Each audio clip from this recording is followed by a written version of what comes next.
Nucleus है। अब यहाँ पर क्या होते हैं, मान लीजिए आपके पास बहुत सारे सेल होते हैं, एटम है तो उसके अंदर बहुत सारे सेल प्रेजेंट होंगे, इनर हो गया आउटर हो गया। मान के चलो ये इनर सेल है, ये इनर सेल है, और ये मान के चलते हैं आउटर सेल है।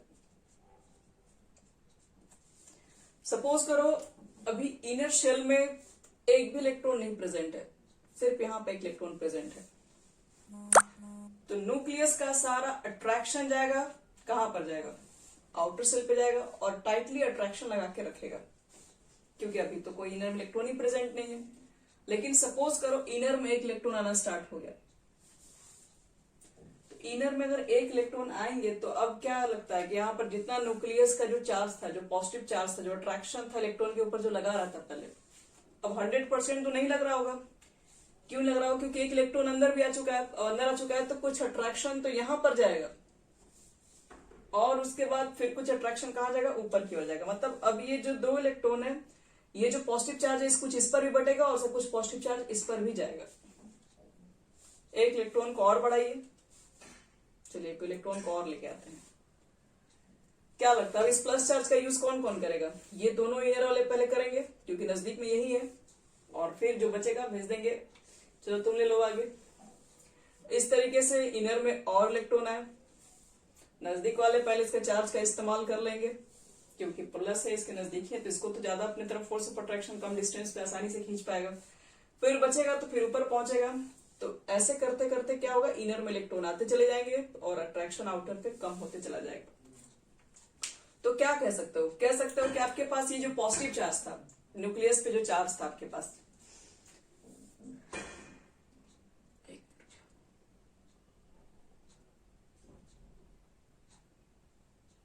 ये जो तुमको दिख रहा है जो न्यूक्लियस पे जो चार्ज है, इस चार्ज को ना प्रोटेक्ट कर लिया सब।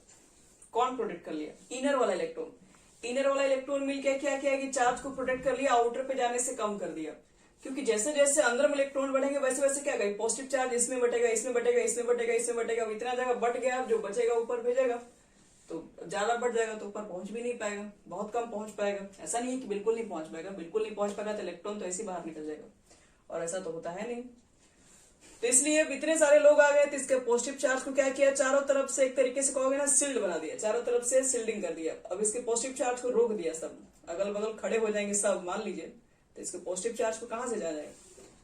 तो यही कहते हैं सील्डिंग इफेक्ट का मतलब क्या होता है। सील्डिंग इफेक्ट का मतलब यही होता है कि जो इनर के लिए जो इलेक्ट्रॉन होते हैं, इनर के इलेक्ट्रॉन जो कि इसके पॉजिटिव चार्ज को क्या करते हैं, आउटर पे जाने से रोकते हैं, वो एक सील्डिंग तैयार करके रोकते हैं, ठीक है। और इसी सील्डिंग को, इसी को कहते हैं स्क्रीनिंग इफेक्ट या सील्डिंग इफेक्ट। यानी जो न्यूक्लियस के चार्ज पूरा पूरा आउटर पे नहीं पहुंच पाता इलेक्ट्रॉन के ऊपर, क्यों, due to presence of inner electrons, that effect is called screening effect, या फिर इसको सील्डिंग इफेक्ट कहते हैं। सील्डिंग इफेक्ट समझना है कि सील्डिंग इफेक्ट कभी कभी अच्छा भी सील्डिंग बनता है, कभी कभी इसको घेरा गया सील्डिंग बहुत पावरफुल भी सील्डिंग होता है, और कभी कभी इसका सील्डिंग बहुत पुअर भी हो जाता है। घेर के भी रखे होगे तब भी इसका चार्ज बाहर निकल जाता है, कभी कभी ऐसा सील्डिंग भी आ जाता है, और कभी कभी सील्डिंग तो थोड़ा बहुत भी चार्ज नहीं जाने देगा। तो दो तरह के शील्डिंग के बारे में हम लोग पढ़ते हैं, एक होता है पुअर शील्डिंग और एक होता है इफेक्टिव शील्डिंग। देखो पुअर शील्डिंग क्या है, इफेक्टिव शील्डिंग क्या है। एक लाइन अगर हम बोलेंगे शील्डिंग के बारे में, शील्डिंग होता क्या है, तो लिख लो, एक लाइन लिखो, इन एन एटम, ताकि याद रहे। ये सब बेसिक चीजें बच्चे लोग, ये सब मजबूत है तो ब्लॉक सब कुछ क्लियर रहेगा। In an atom the electron present in outer cell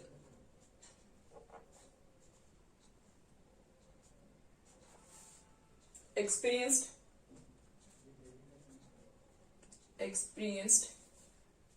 two type of forces। जो भी इलेक्ट्रॉन बच्चे लोग जो आउटर में प्रेजेंट है, क्या लग रहा है, वो दो तरह के अट्रैक्शन को फेस कर रहा होता है, दो तरह के फोर्स को फेस कर रहा होता है। पहला तो फोर्स हम लोग देख लिए, पहला फोर्स क्या था, न्यूक्लियस उसको पकड़ के खींचने का कोशिश कर रहा था, न्यूक्लियस का पॉजिटिव चार्ज उसके ऊपर फोर्स लगा रहा था, जो कि फोर्स ऑफ अट्रैक्शन था। ये भी तो फोर्स मिलकर लगा रहे होंगे, इलेक्ट्रॉन इलेक्ट्रॉन के बीच में भी तो फोर्स लग रहा है, एक इलेक्ट्रॉन पॉजिटिव चार्ज रख खींच रहा है और एक इलेक्ट्रॉन इलेक्ट्रॉन के बीच का फोर्स है, ये फोर्स तो रिपल्सन फोर्स है। अगर ज्यादा इलेक्ट्रॉन बढ़ेंगे तो पॉजिटिव चार्ज कम होगा, रिपल्सन क्रिएट हो जाएगा वहां पे। रिपल्सन जब बढ़ेगा तो इस इलेक्ट्रॉन को कहा जाएगा और दूर जाओ, तब इलेक्ट्रॉन जैसे दूर चला जाएगा तो वैसे क्या होता है, आपका रेडियस कहते हैं बढ़ने लगता है फिर। तो कोई भी एटम जो आउटर में इलेक्ट्रॉन जो आउटर सेल में जो प्रेजेंट है वो दो तरह के फोर्स को एक्सपीरियंस करता है। एक आपके पास होता है अट्रैक्शन फोर्स जो कि न्यूक्लियस से होता है, एक होता है हमारे पास अट्रैक्शन फोर्स जो कि बाय द न्यूक्लियस से होता है। सेकेंड होता है हमारे पास रिपल्सन फोर्स जो कि होता है बाय इनर इलेक्ट्रॉन के द्वारा होता है। अब due to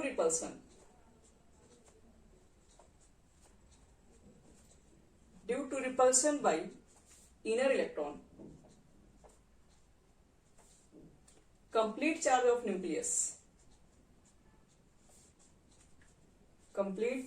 of nucleus does not act on in outer electron।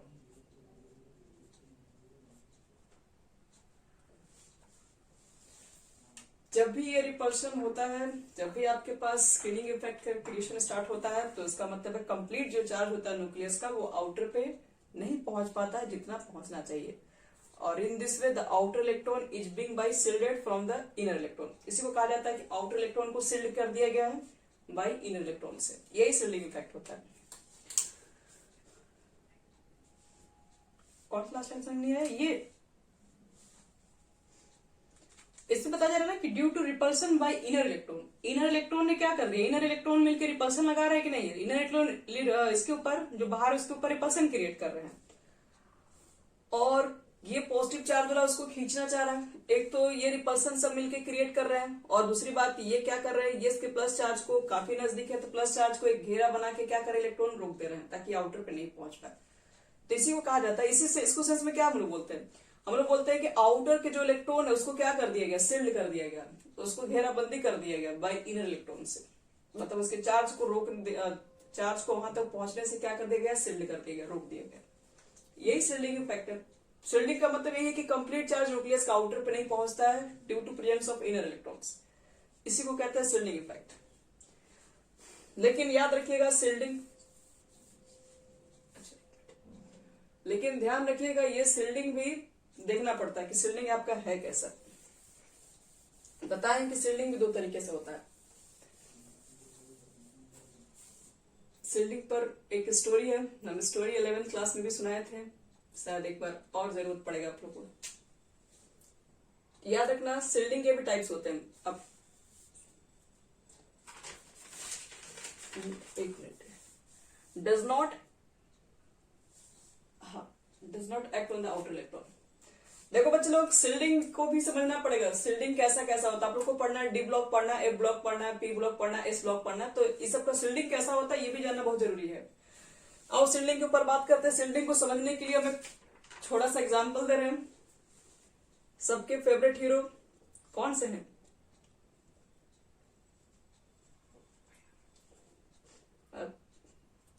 यही ना, इंडिया में हो तुम लोग, कहाँ गए हो? अरे इंडिया में रहो, चलो सलमान खान जितने यहाँ पर बैठे हो, सलमान बॉय यहाँ देखो, ये है तुम्हारे सलमान खान, सबके फेवरेट हीरो, सबके चाहते हीरो। और इनका बॉडी भी अच्छा खासा है, इसलिए सब फैन इनके हैं। नहीं अभी फिलहाल ये हीरो है।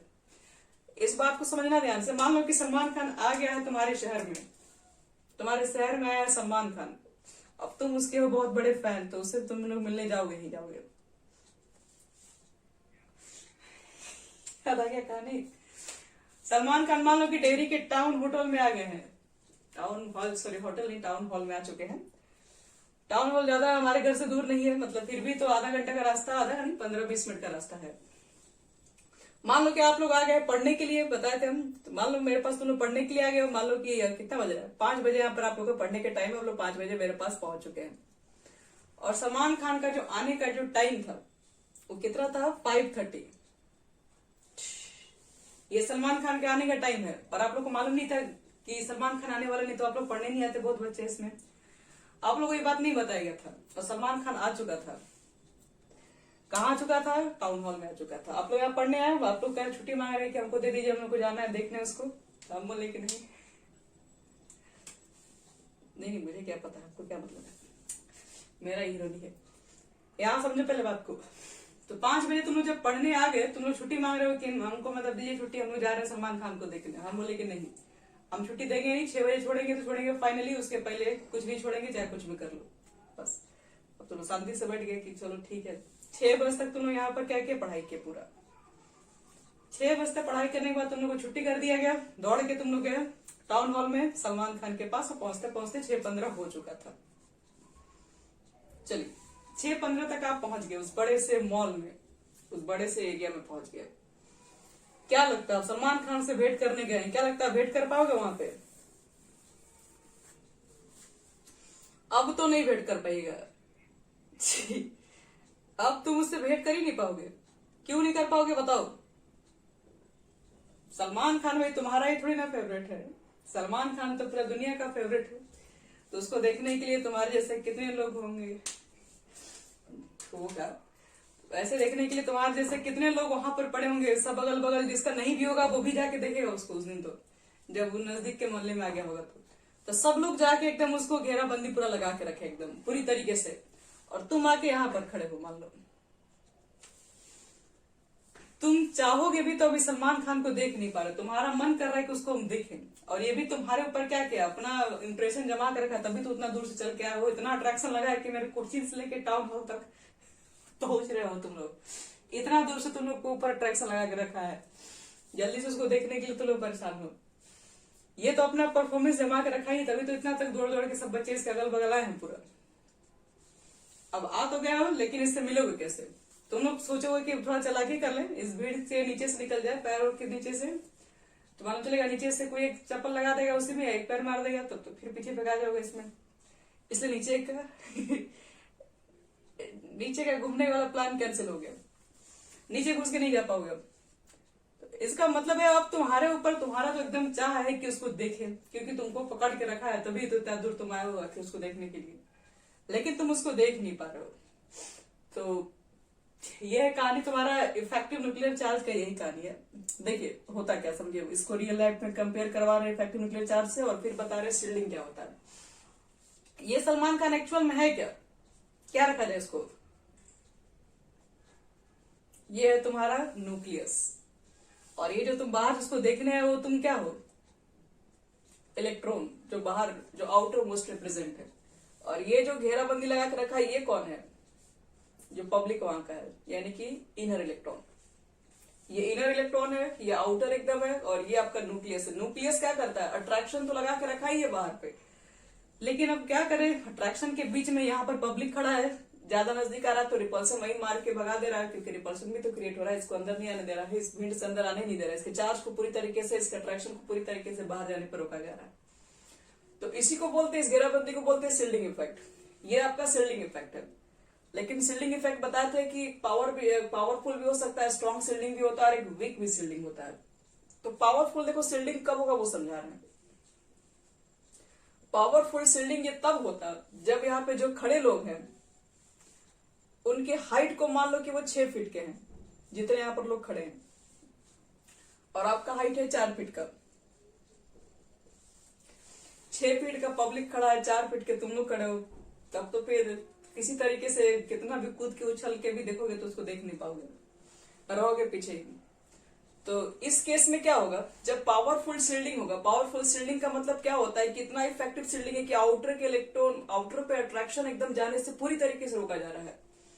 मतलब 6 फीट वाला हाइट अगर खड़ा हो जाए तो आप सलमान खान को कहीं से भी नहीं देख पाएंगे, दौड़ने की कूदने की कुछ भी कोशिश कर लीजिए आप तक नहीं पहुंच पाएगा, ये नहीं देख पाएंगे इसको।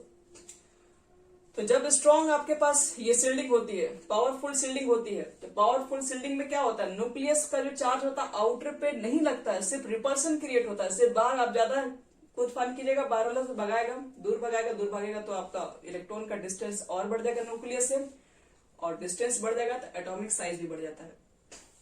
तो ध्यान में रखना इस चीज को कि जब भी आपके पास पावरफुल शील्डिंग होती है तो पावरफुल शील्डिंग से क्या होता है, आउटर पर अट्रैक्शन कम हो जाता है, जिसकी वजह से आपके पास इलेक्ट्रॉन का डिस्टेंस बढ़ जाता है न्यूक्लियस से। क्यों? क्योंकि वहां पर रिपल्सन काम कर रहा है, अट्रैक्शन वाले तो काम ही नहीं कर पा रहे हैं। ये पावरफुल शील्डिंग का केस हो गया। लेकिन अगर मान लो ऐसा भी तो हो सकता है ना कि ये जो भीड़ है उसी का हाइट अगर 4 फीट हो जाए, 4 फीट का भीड़ इकट्ठा करके चारों तरफ से खड़ा है, और इस बार तुम्हारा हाइट ही है 6 फीट का, तो क्या करोगे इस बार? छोटा छोटा बच्चा लोग मान लो यहाँ पर खड़ा भी है, तुम 6 फीट के हो, तो छोटा बच्चा भी क्या तुम्हारा उखाड़ पाएगा? तुम तो बाहर से खड़े होके डायरेक्ट तुम देख लोगे सलमान खान को, हाय हाय बोल के उसको इधर अपने तरफ अट्रैक्ट कर सकते हो, और उसके बाद को दूर से भी सेल्फी खींच सकते हो उसके साथ। आजकल सेल्फी पीछे से भी दूर से भी लिया जा रहा है, तो आराम से सेल्फी वगैरह ले सकते हो उसके साथ, जब तुम्हारा हाइट रहेगा 6 फीट का और अंदर वाला हाइट रहेगा 4 फीट का। तो इसका मतलब है शील्डिंग तो यहाँ पर भी है, यहाँ पर भी शील्डिंग है। 4 फीट वाला शील्डिंग तो अभी भी चल रहा है, लेकिन ये 4 फीट का शील्डिंग कोई खास असर नहीं दिखा पा रहा, अभी भी अट्रैक्शन बाहर पे पहुंची जा रहा है, पूरी तरीके से लग रहा है, आराम से सेल्फी ले पा रहे हो, तुम लोग देख पा रहे हो। तो ये जो शील्डिंग हुआ ये पुअर शील्डिंग कहते हैं इसको। पुअर शील्डिंग में क्या होता है? पुअर शील्डिंग में आउटर पर अट्रैक्शन लग जाता है, ये अंदर के इलेक्ट्रॉन भी आकर कुछ कर नहीं पाते हैं, आउटर पर अट्रैक्शन बढ़ा देता है, और आउटर पर जब अट्रैक्शन सलमान खान लगेगा तो उसको और नजदीक देगा, आपका भी मन करेगा थोड़ा और पास से जाके देखे, थोड़ा और पास से जाके देखे, आपको अपने तरफ खींच कर रखेगा जहां तक आप नजदीक आ सकते हैं। तो यही आपके पास एक इफेक्टिव शील्डिंग होता है और एक पुअर शील्डिंग होता है। ये दोनों शील्डिंग को जब भी भूल जाए तो इस चीज को हमेशा याद रखोगे तो कभी इसमें गड़बड़ नहीं होगा। और इफेक्टिव शील्डिंग से क्या होगा, पुअर शील्डिंग से क्या होगा, ये चीज के बारे में भी आइडिया हो गया। आओ इसको थोड़ा सा हम लिख देते हैं ताकि याद रहे बहुत दिन तक के बाद। देखो पहले तुम लोग चेक कर लेते हैं ये इफेक्टिव न्यूक्लियर चार्ज होता क्या है, और फिर इसके ऊपर बात करेंगे शील्डिंग कैसा पावर होता है, पावरफुल शील्डिंग होने से क्या प्रॉब्लम है, और वीक शील्डिंग से क्या प्रॉब्लम है। इफेक्टिव न्यूक्लियर चार्ज को बोलते हैं the net charge, the net charge, क्योंकि शील्डिंग इफेक्ट में क्या होता है, चारों तरफ से शील्ड कर दिया गया तो चार्ज एकदम बहुत कम पहुंच पा रहा है, तो कितना पहुंच रहा है, वही जो पहुंच रहा है वही चार्ज को बोलते हैं इफेक्टिव न्यूक्लियर चार्ज। यानी बोलेंगे the net charge acting, the net charge acting on outer electron after considering shielding. Shielding के बाद जो भी नेट चार्ज जो न्यूक्लियस का जो आउटर पे लग रहा होता है उसी को हम लोग क्या बोलते हैं, उसी का नाम आपके पास दिया गया है effective nuclear charge. Shielding from air electron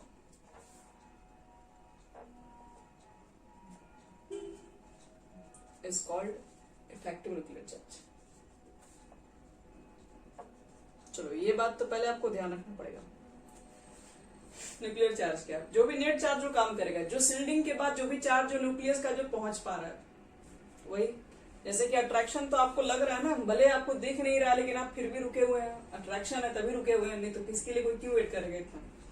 इसके लिए वेट किया जा सकता है क्योंकि वो अट्रैक्ट कर रहा है तुम लोग को अंदर ही अंदर। फिर याद रखो फॉर पुअर शील्डिंग, अगर शील्डिंग बच्चे लोग अगल बगल का कमजोर है, SHIELD, पुअर शील्डिंग में क्या होगा, पुअर शील्डिंग जब भी होता है तो मोर चार्ज ऑफ न्यूक्लियस, न्यूक्लियस का ज्यादा से ज्यादा चार्ज कहां पर एक्ट होता है, आउटर इलेक्ट्रॉन पे एक्ट होगा, यानी मोर charge of nucleus will act on outer electron, यानी कि जेड इफेक्टिव यहां पर बढ़ जाता है, जेड इफेक्टिव इंक्रीज करेगा इफेक्टिव न्यूक्लियर चार्ज। शॉर्ट में इतना शील्डिंग या बिल्डिंग नहीं लिखना चाहते, शॉर्टकट लिखना चाहते तो जेड इफेक्टिव लिख के काम चला लेते हैं लोग। तो पुअर शील्डिंग होगा तो जेड इफेक्टिव बढ़ेगा, चार्ज बढ़ेगा आउटर इलेक्ट्रॉन पे, जब चार्ज बढ़ेगा आउटर इलेक्ट्रॉन पे अट्रैक्शन बढ़ेगा तो पकड़ के खींचेगा नजदीक अपने तरफ। जब पुअर के बाद आपके पास स्ट्रॉन्ग या उसको इफेक्टिव भी बोलते हैं, इफेक्टिव शील्डिंग अगर होगा,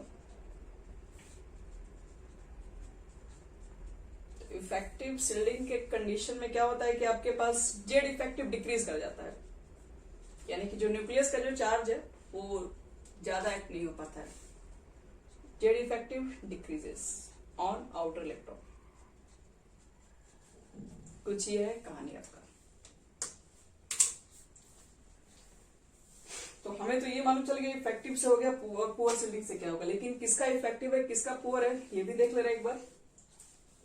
आपके पास कुल मिला के 4, देखिए इलेक्ट्रॉन कहाँ एंट्री करता है, एस ब्लॉक में जाता है, बी ब्लॉक में जाता है, डी सब सेल में जाएगा और एफ सब सेल में जाएगा, इसी तरीके से जाएगा। तो हमें बस यही मालूम करना है कि किसका शील्डिंग पावरफुल होगा।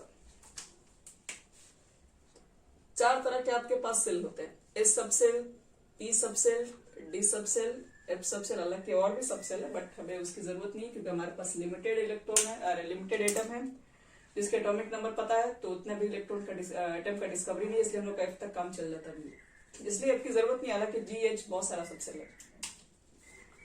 एस में तो एस का जो शेप होता है सबको पता होना चाहिए, एस का शेप कैसा होता है, स्फेरिकल। पी का शेप भी पढ़े होगे तुम लोग, पी का शेप क्या होता है, डम्बेल पढ़े होगे। डी का शेप कैसा होता है, डबल डम्बेल, और इसमें लगा दो बहुत सारा डम्बल। तो कुछ इस तरीके से बच्चे लोग डम्बेल टाइप का होता है, समझ लीजिए। अब आपको ये समझना है कि इलेक्ट्रॉन अगर इसमें आ जाए,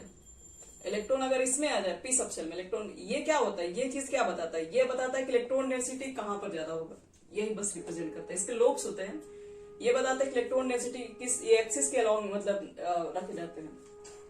तो इलेक्ट्रॉन डेंसिटी यहाँ और यहाँ ज्यादा होगा, इलेक्ट्रॉन डेंसिटी यहाँ यहाँ यहाँ यहाँ ज्यादा होगा, यहाँ ऐसे करके होगा।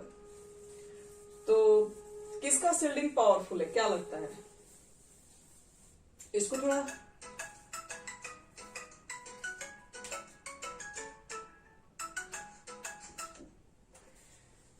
किसका शील्डिंग पावरफुल होगा और चेक कर लेते हैं। आपका इलेक्ट्रॉन एस सब सेल में है, इसको थोड़ा ऐसे समझना पड़ेगा, एक और एग्जांपल देख के समझा रहा ताकि अच्छे से क्लियर हो जाए। जैसे मान लो तुम्हारे पास वही कितना रुपया है, कहीं दाई सिकड़ा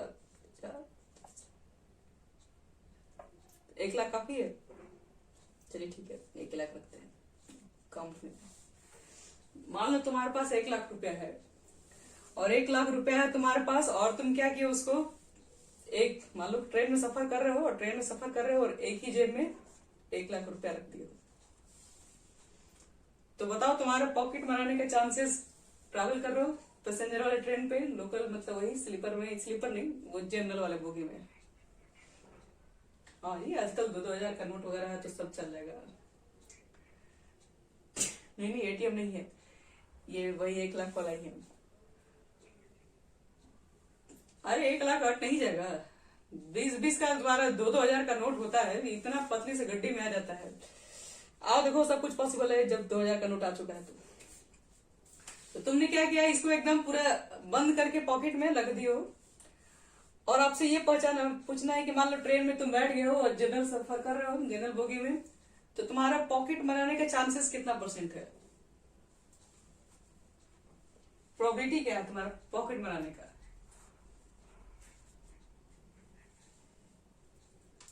1-9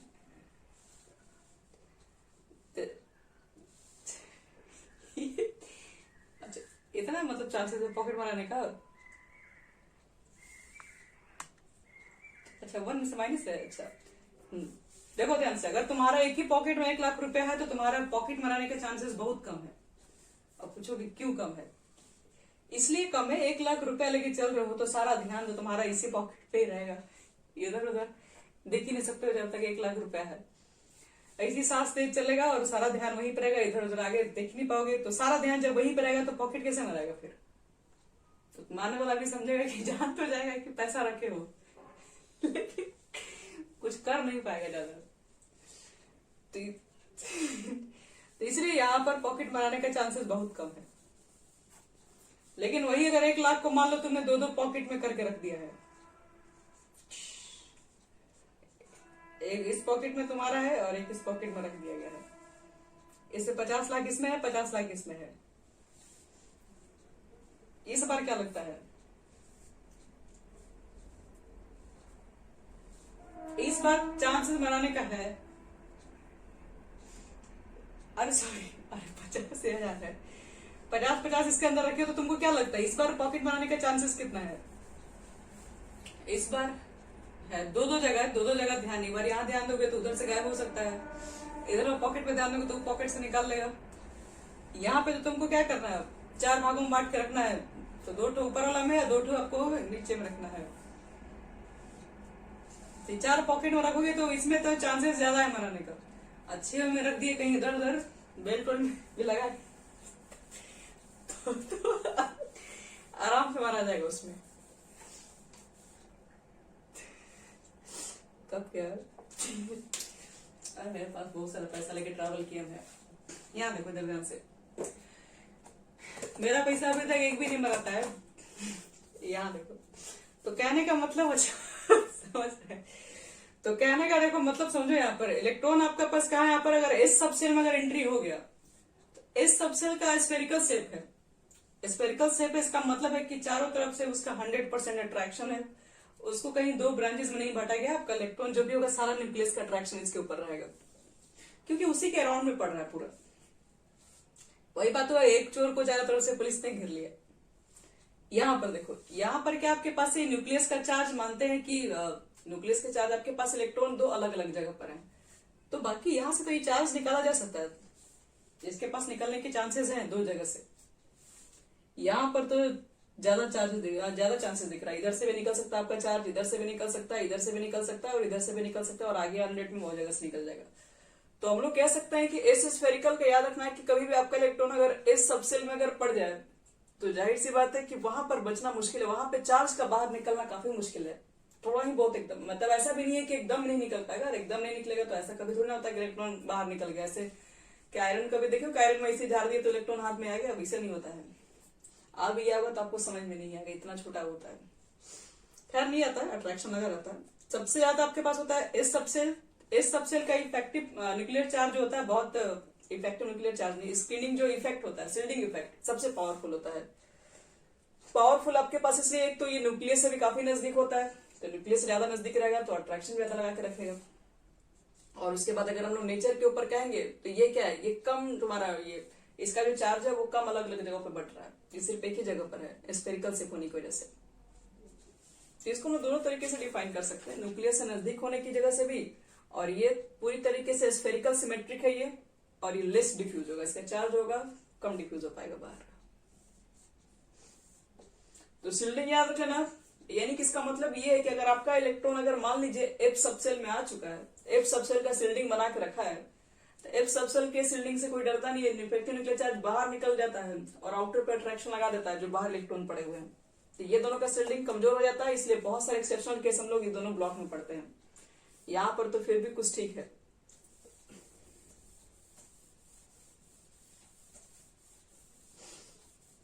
तो अब देखो आगे इसके बाद से थोड़े बहुत आपको आइडिया दे रहे हैं रेडियस के बारे में। एटॉमिक रेडियस थोड़ा ही बहुत, ज्यादा जरूरत नहीं पड़ेगा हमें।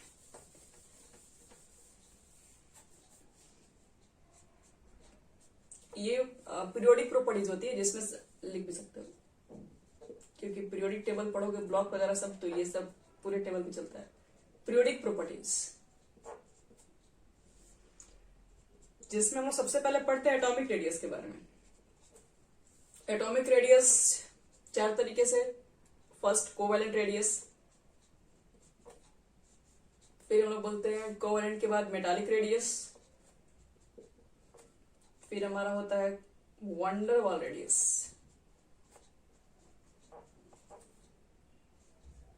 और एक होता है आयनिक रेडियस।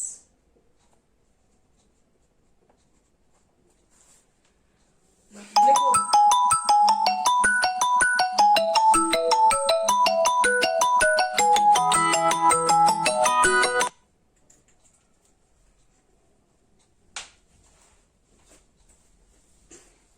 यहाँ देखिए, अगर हमारे पास मान के चलिए कोवेलेंट अगर रेडियस मिल गया, तो एटॉमिक रेडियस के बारे में थोड़ा सा आपको बता दे रहे हैं। एटॉमिक रेडियस, एटम का रेडियस निकालना कोई खेल नहीं है बच्चे लोग का, क्योंकि एटम्स हम लोग क्या कहते हैं, एटॉमिक रेडियस किसे कहते हैं, तो radius of atom is called atomic radius. बोलना देखो एक लाइन में कितना इजी है, लेकिन एटॉमिक रेडियस कैलकुलेट करना बहुत मुश्किल है, क्योंकि एक तो एटम सिंगल स्टेट में जल्दी मिलते ही नहीं है, और सिंगल स्टेट में मिलते नहीं है, उनको आइसोलेट करना बहुत मुश्किल होता है सिंगल एटम के फॉर्म में।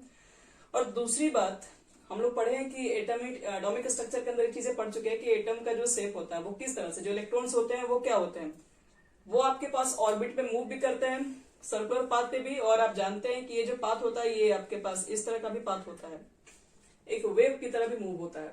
तो ये दोनों पाथ मूव हो रहा है, तो हम लोग एग्जैक्ट कैसे मालूम करें किसका रेडियस क्या है? अगर इस तरह से इलेक्ट्रॉन मूव करेगा तो आप रेडियस कैसे निकाल पाएंगे? तो इलेक्ट्रॉन का सही तरीके से मूवमेंट देखोगे तो दोनों तरीके से, पार्टिकल्स नेचर भी है, वेव नेचर भी है, ये हम लोग पढ़ चुके थे।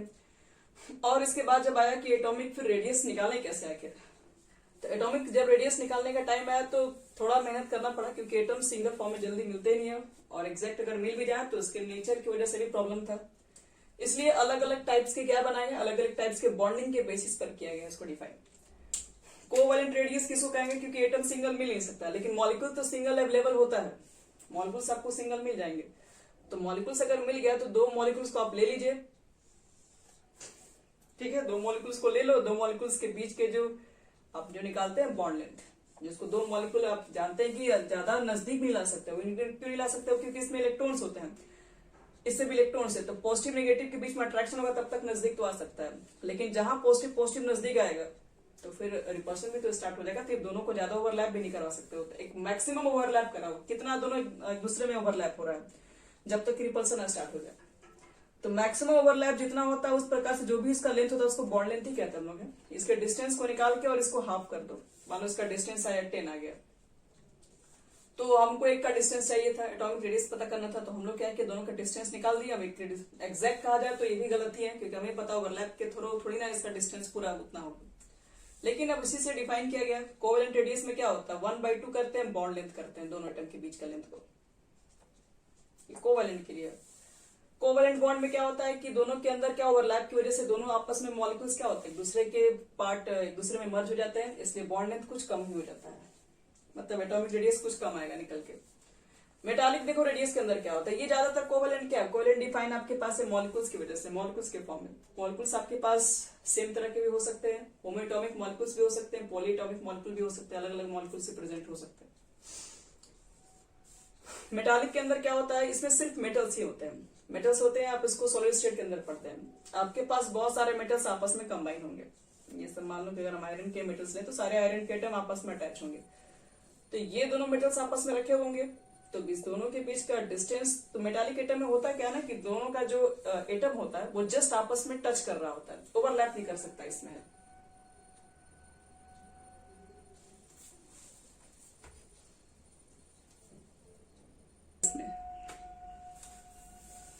मेटालिक रेडियस में मेटल बच्चे लोग जस्ट आपस में टच करते हैं और ओवरलैप नहीं करते हैं, तो इसका डिस्टेंस तो क्या होगा, पहले वाले से तो बड़ा ही होगा, तो ये होगा मेटालिक रेडियस, ऐसा होता है। वंडरवाल रेडियस में क्या होता है, वंडरवाल रेडियस तो पहली बात कि आपस में ये ज्यादातर डिफाइन होता है, इसके लिए क्या बोलते हैं, नोबल गैसेस, नॉन बॉन्डिंग के फॉर्म में। आपके पास नियोन आपका अलग होगा, ये एटम दूसरे एटम से कंबाइन नहीं हो सकता है, तो नियोन गैसेस के दो एटम के बीच में जितना आप मैक्सिमम नजदीक ला सकते हैं, क्योंकि कुछ समय के बाद वो खुद ही नहीं कंबाइन होना चाहता है, तो जो भी है कि दो मॉलिक्यूल्स के बीच में जो कि नॉन बॉन्डिंग के फॉर्म में होता है उसके बीच का बॉन्ड लेंथ लिया जाता है। तो वंडरवाल में ना मॉलिक्यूल्स ओवरलैप ही नहीं करते ना टच करते, दोनों एक डिस्टेंस पे रहते हैं, दोनों मैक्सिमम कितने डिस्टेंस पे रह सकते हैं, तो उसी के अकॉर्डिंग हम लोग क्या निकालते हैं, उसका बॉन्ड लेंथ निकाल के उसको हाफ करते हैं। मतलब वंडरवाल फोर्स नहीं बोल रहे, वंडरवाल रेडियस के बारे में बात कर रहे हैं। वंडरवाल जो हमारे पास रेडियस होता है ना, उसमें एटम जो रहते हैं वो बॉन्डिंग के फॉर्म में ही नहीं रहते, क्योंकि हमें समझ में आ रहा है कि कोवैलेंट में मॉलिक्यूल्स आपस में बॉन्डिंग बनाता है, ओवरलैप होता है। मेटालिक में बस जस्ट मेटल्स एक दूसरे पर टच कर रहे होते हैं। वंडरवाल में क्या होता है कि दोनों के बीच में कोई भी बॉन्डिंग ही नहीं बनता है, जैसे नोबल गैसेस जो होती है वो बॉन्डिंग नहीं बनाती, वो मोनोएटॉमिक के फॉर्म में एग्जिस्ट करता है। अब नोबल गैसेस का भी तो बॉन्ड लेंथ निकालना पड़ेगा ना, तो नोबल गैसेस का बॉन्ड लेंथ कैसे निकालेंगे, तो वो नॉन बॉन्डिंग के फॉर्म में ही रहता है, दोनों के बीच का एटम लेते हैं और दोनों एटम के बीच का डिस्टेंस लेते हैं और हाफ करते हैं। तो यहाँ पर क्या होता है, इसके बीच में गैपिंग ज्यादा होता है, इसलिए इसका लेंथ बहुत बड़ा जाता है। और एक होता है आपके पास आयनिक रेडियस।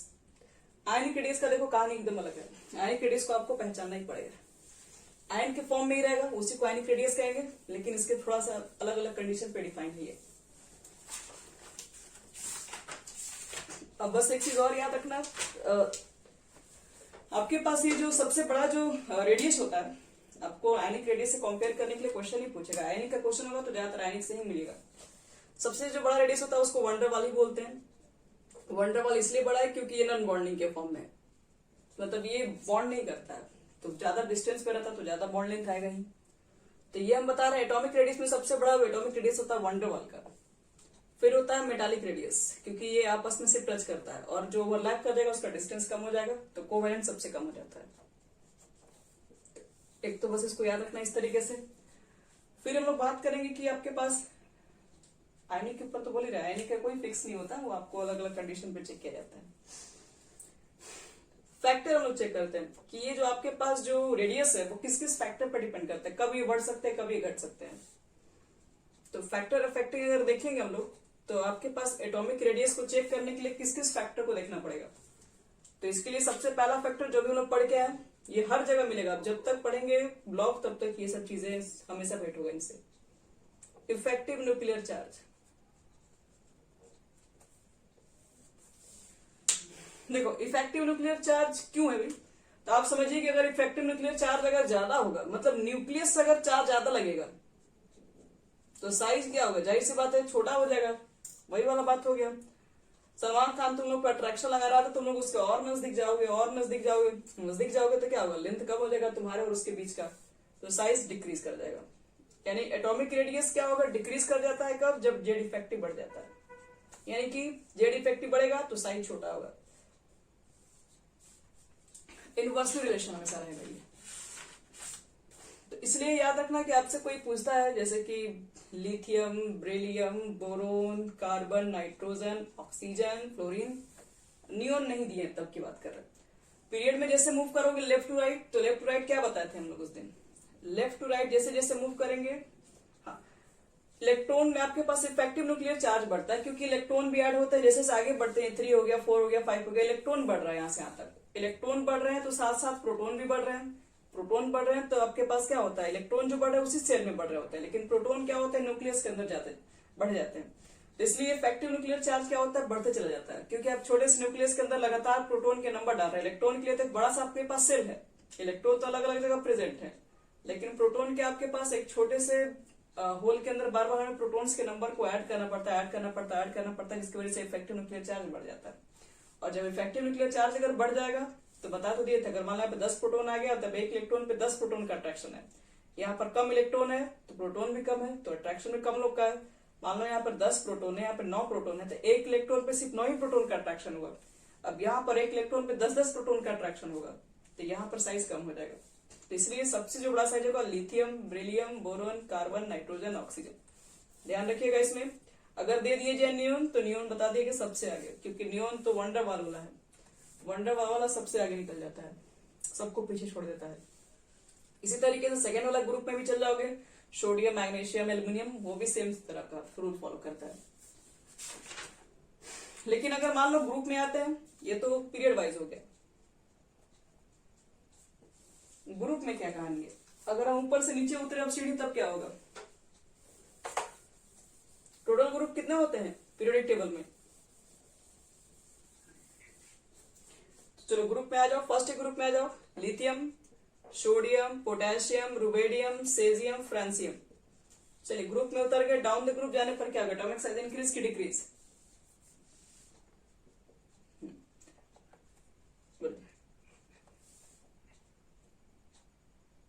तो इन्हें तो ऊपर लिखी है। एटॉमिक साइज क्या होगा, इंक्रीज होगा डाउन द ग्रुप जाने पर। क्यों इंक्रीज होगा, क्योंकि नंबर ऑफ सेल बढ़ रहे हैं, नंबर ऑफ सेल बढ़ाओगे तो क्या होगा, डिस्टेंस जो होगा न्यूक्लियस का इलेक्ट्रॉन से बढ़ते चला जाएगा। तो इसलिए on moving down the group atomic radii increases due to addition in new shell each time for every element. तो इसलिए कह सकते हैं सब, चलिए ये तो समझ में आ ही गया ना आप लोग को। लिथियम से सोडियम में मालूम चल गया किसका साइज बड़ा होगा ये सब, और हमें पीरियड में मालूम चल गया किधर साइज किसका बड़ा हो रहा है। अब अगर मान लो कि लिथियम दे दिया जाए यहाँ पे, और यहाँ पे लिख दिया जाए बेरिलियम, बोरोन, थोड़ा बहुत यहाँ पे ले ले रहे सोडियम, मैग्नीशियम, एल्यूमिनियम, तो देखो मूव करने का मेरा क्या है पेशेंस है। मान लो कि पीरियड में मूव कर रहे समझ में आ गया, ग्रुप में मूव कर रहे समझ में आ गया। कभी कभी क्वेश्चन में डायगोनली भी पूछ दिया जाता है, डायगोनली मूव करेंगे तो क्या होगा, लिथियम से मैग्नीशियम की तरफ मूव करेंगे तो साइज क्या होना चाहिए, बढ़ना चाहिए, घटना चाहिए, क्या होना चाहिए।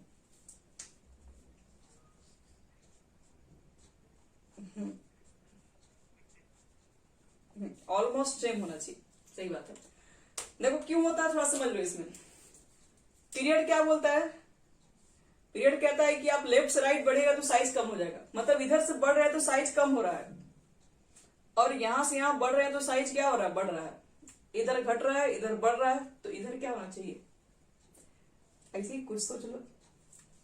इधर फैक्टर तुमको घटाने का काम कर रहा है, नीचे वाला फैक्टर बढ़ाने का काम कर रहा है, तो तिरछा में जाओगे तो ना बढ़ेगा, जितना बढ़ेगा उतना घटेगा भी, तो सब क्या रहेगा, लगभग सेम रहेगा। तो इसलिए जब भी एटॉमिक साइज का क्वेश्चन आ जाए मेंस वगैरह पे, तो याद रखना कि इसमें बीच में ये सब भी घुसा देता है। तो आपको तो ये लगेगा कि लिथियम का साइज तो सबसे छोटा होगा, लेकिन लिथियम का साइज अप्रोक्स मैग्नीशियम के इक्वल है, ये भी ध्यान दीजिएगा। अब देखो इसमें और भी इसमें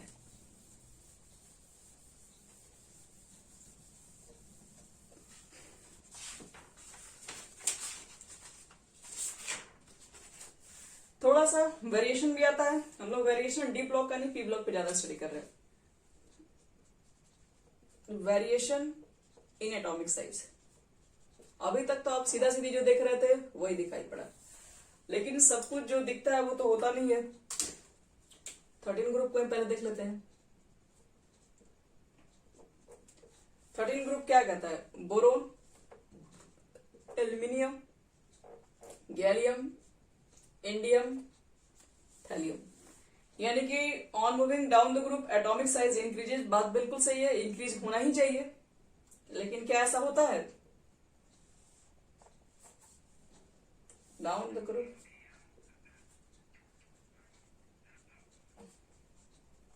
तो इंडियम का ज्यादा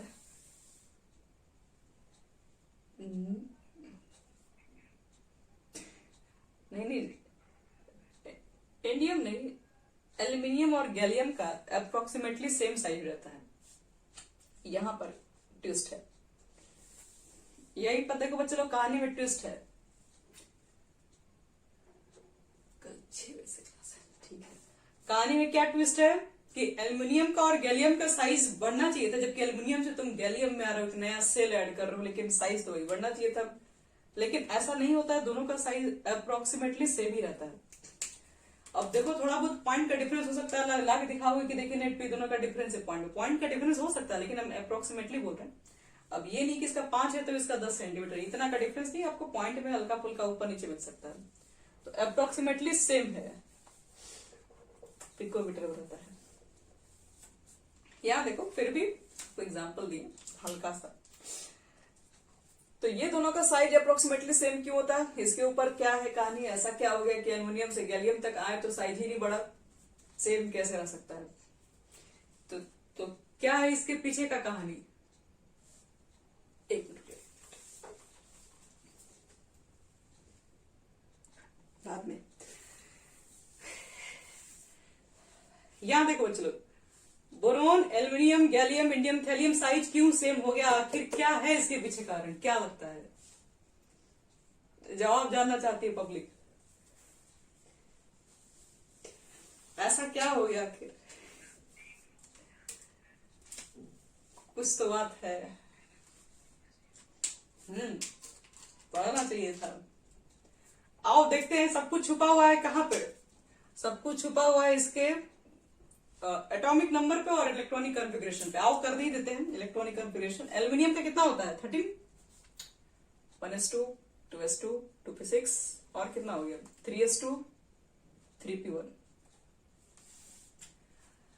ये होता है 31। तो 1s2, 2s2 लिखोगे, 2p6 लिखोगे, 3s2 लिखोगे, 3p6 लिखते हो, 4s2 लिखते हो, 3d10 भरते हो और फिर 4p1 भरते हो। देखिए जो होता है हुंड्स रूल के अकॉर्डिंग ही लिखे सब है, और बॉब प्रिंसिपल हुंड्स रूल सब मिला जुला के यही लिखा जाता है, बाद में अरेंज कर लेना, लेकिन काम तो इसी पर होता है। तो इसको देखो यहाँ पर एल्यूमिनियम 1s भर चुका है, इसके ऊपर बात करने से कोई ज्यादा फायदा हमारा नहीं है। 1s भर चुका है, 2s 2p भर चुका है, 3s बात करते हैं, 3s वाला पूरा नहीं भरा है। तो 3s में क्या लगता है 3s आया होगा, उसी के साथ साथ एकदम सटा हुआ एक बगल में 3p भी होता है, मतलब ज्यादा का डिफरेंस नहीं होता, हल्के से एनर्जी का डिफरेंस होता है, कोई 3d भी होता है। 3s 3p 3d, s में 2 आ चुका है, p में 1 आ चुका है, यही है इसका कहानी। चलो इसलिए जो भी साइज रहा होगा कितना रहा होगा कोई जानता नहीं है, लेकिन इसका फिर कम क्यों, यहाँ पे तो एक नया सेल ऐड हो गया। कैसे? देखो हम थर्ड के ऊपर बात कर रहे हैं। ये आपके पास 3D होगा, 3s 3p पहले से भर चुका है, 3D होगा। और फिर आपके पास 4s आया होगा, और फिर कौन आया होगा, इसी से एकदम हल्का सा एनर्जी ज्यादा किसका होता है, 4p का भी होता है। p में आपके पास एक इलेक्ट्रॉन आ चुका है बच्चे लोग, s में यहाँ पर कितना आ चुका है, 2 आ चुका है। देखिए यहाँ पर ध्यान से 4s2, s में 2 आ चुका है, 4p में कितना आ चुका है, 1 आ चुका है। 3D कितना आपके पास है, 10 है। 10 इलेक्ट्रॉन भर के यहाँ पर पहुंच चुके हो। तुम 10 इलेक्ट्रॉन कहां भरे हो, कुछ आइडिया है? 4s में भरने से पहले इलेक्ट्रॉन तुम भर के आओ 3D के अंदर, और 3D में इलेक्ट्रॉन जैसे ही तुम भर दिए होगे, तो क्या लगता है, क्या लगता है बच्चे लोग, इलेक्ट्रॉन डी में भरे हो। डी का कैसा स्क्रीनिंग है, भले ही तुम इलेक्ट्रॉन इतना सारा भर दिए हो, इलेक्ट्रॉन भर के तुमने गलती कर दिया। यहाँ पे इलेक्ट्रॉन तो भर दिए हो, लेकिन अब यहाँ पर साथ साथ प्रोटॉन भी तो भर दिए हो, उसी के साथ साथ उसका प्रोटॉन के नंबर को भी बढ़ा दिए हो इलेक्ट्रॉन भर के। इलेक्ट्रॉन भी भर दिए हो तो सील्डिंग कैसा करवा हो, 10 इलेक्ट्रॉन भरवाए हो डी में, सील्डिंग एकदम खराब है, तो आउटर पे तो आपका इलेक्ट्रॉन पहुंच ही जाएगा, न्यूक्लियस अपना चार्ज बाहर निकलेगा, क्योंकि आपने क्या किया, इलेक्ट्रॉन के साथ प्रोटॉन के नंबर को भी बढ़ाया है। प्रोटॉन के नंबर बढ़ा होगा तो प्रोटॉन एकदम तेजी से बाहर निकलेगा, और देखेगा कि छोटा मोटा सील्डिंग मेरा क्या बिगाड़ पाएगा, बाहर निकलेगा सलमान खान, और अपना बॉडी दिखा के और खूब तेजी ऊपर आएगा, और ये दोनों के ऊपर पूरा लगा देगा अपना अट्रैक्शन, और उससे भी उसका मन नहीं भरेगा, क्योंकि थोड़ी सी बहुत एनर्जी उसकी भी ज्यादा होती है, उसके बाहर भी उसका अट्रैक्शन लग जाएगा। तो इस पे क्या होता है ना कि आउटर पर अट्रैक्शन बहुत ज्यादा लग जाता है।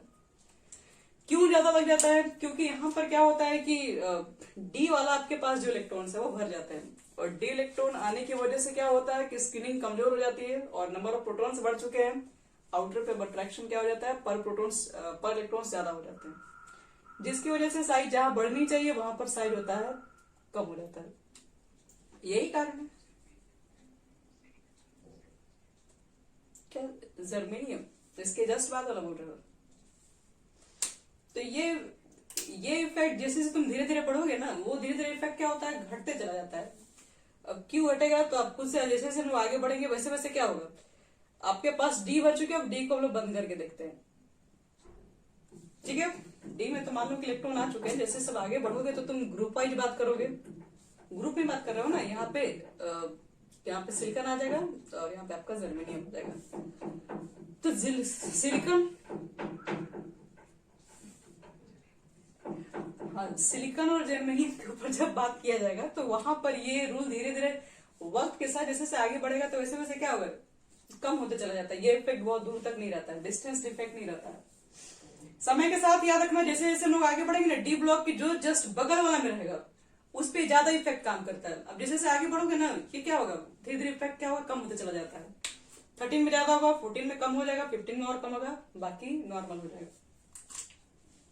तो यही बात है, जो भी इससे सटे हुए ग्रुप रहेंगे सबसे ज्यादा इफेक्ट उसी पर दिखाई पड़ता है। तो इसी की वजह से याद रखना है कि 13 ग्रुप में एक प्रॉब्लम था कि एल्युमिनियम और गैलियम, 13 के साथ ये 14 ग्रुप में बहुत कम वेरीज करेगा, हर जगह वेरीज नहीं करता है। और डी ब्लॉक के बारे में छोड़ देना, डी ब्लॉक जब पढ़ाएंगे तो उसी समय समझा देंगे डी ब्लॉक का पूरा कहानी में क्या गड़बड़ है, एटॉमिक रेडियाई वहां पर भी चेंज होता है। थोड़ा सा बात कर ले रहे हैं आयनिक रेडियस, बस लास्ट ही।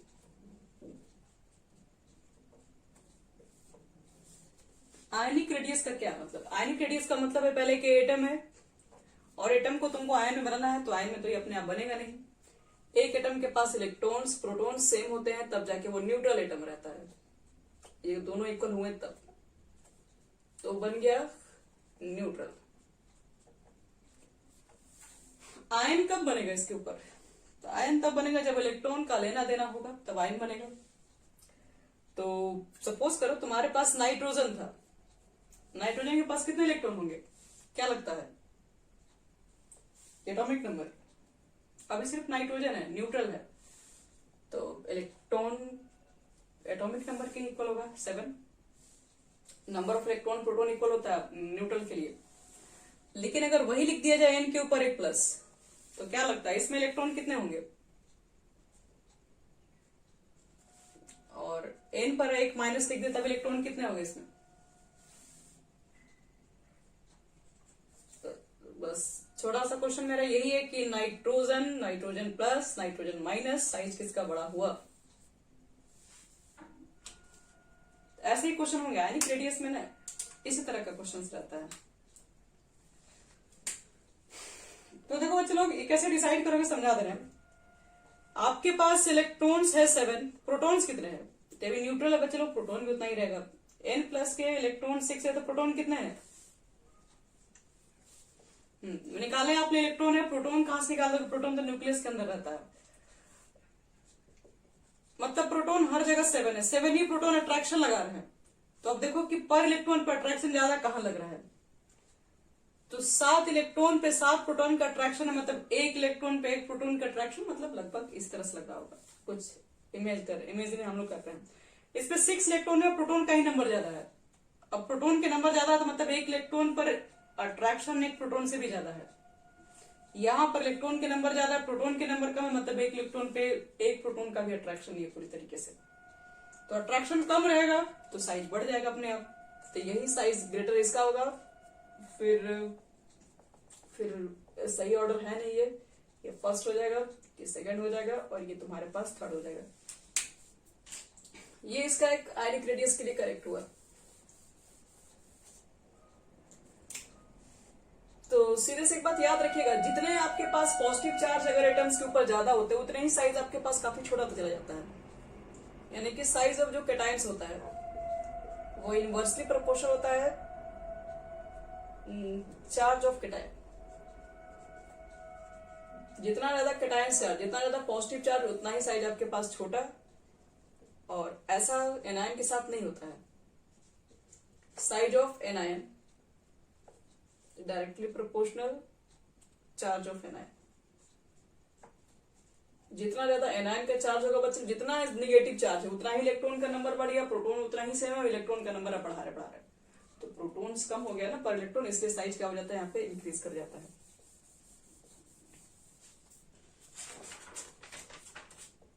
ऐसे तो क्वेश्चंस देखो, तो ये क्वेश्चन तो फेमस है, लगभग ये सबको पता ही होना चाहिए। Al ट्रिपल प्लस है, Mg2 प्लस है, Na प्लस है, नियोन भी है साथ में, F माइनस, O पर 2 माइनस, N के ऊपर 2 माइनस, नहीं 3 माइनस नहीं, और बस इतना ही है।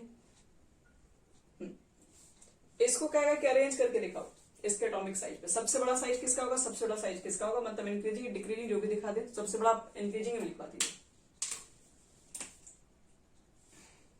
ये सब के सब आइसो इलेक्ट्रॉनिक स्पीसीज हैं, क्योंकि सबके पास इलेक्ट्रॉन्स के नंबर सेम है, सबको पता है।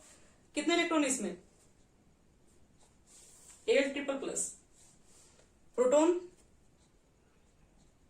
कितना है?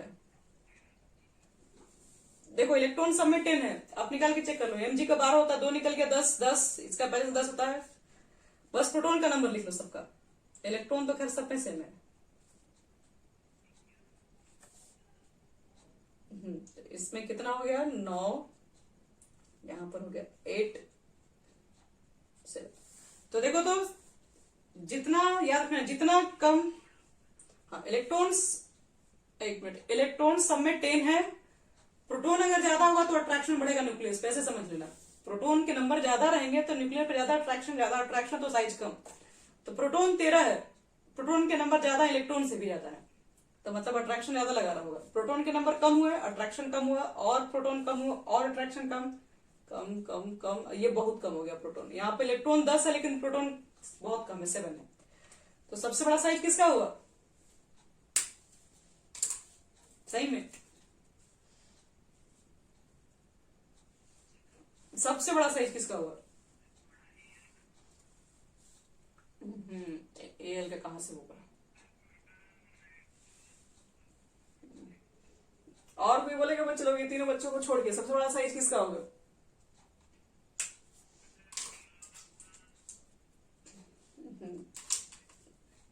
तुम लोग नियोन को भूल जा रहे हो क्या? नियोन ये सब को कोई मतलब नहीं है। क्या मतलब है? अरे उसका रेडियस वाला काम कर रहे हैं। हाँ, ये वंडरवॉल पे काम करते हैं। हाँ, अकेले लड़ाई का जीत जाएगा, अकेले ही है। इसका जब बात होता है, प्रोटॉन का इसमें बातें नहीं है, एटॉमिक रेडियस का बात होता है, एटम में दूर दूर है, एटम ही दूर दूर है, बॉन्डिंग ही नहीं बना है, तो डिस्टेंस ज्यादा होगा इससे भी। चलो n माइनस कैसे एल्यूमिनियम का ज्यादा होगा, इलेक्ट्रॉन 10 से हुआ है, प्रोटॉन ज्यादा है, 10 लोग मिलके 10 लोगों को 13 लोग मिलके खींच रहा है, एकदम नजदीक ना आता है, एकदम खींच के एकदम छोटा कर देगा। तो ये 2 माइनस हो जाएगा, ये F माइनस हो जाएगा, फिर तुम्हारा सोडियम आ जाएगा, फिर मैग्नीशियम चला जाएगा और सबसे कम चला जाएगा एल्यूमिनियम पर। चलो ये हो गया। एक क्वेश्चन तुमको दे रहा है, तुमको घर से बना के लाना है। लिथियम प्लस, मैग्नीशियम 2 प्लस और एल्यूमिनियम ट्रिपल प्लस, और आपको क्या करना है, इसको इंक्रीजिंग या डिक्रीजिंग एटॉमिक साइज में अरेंज करके लेके आना है बस। जैसे आपको मतलब हम तो चेक कर लेंगे दोनों लोग का है, तो वही एक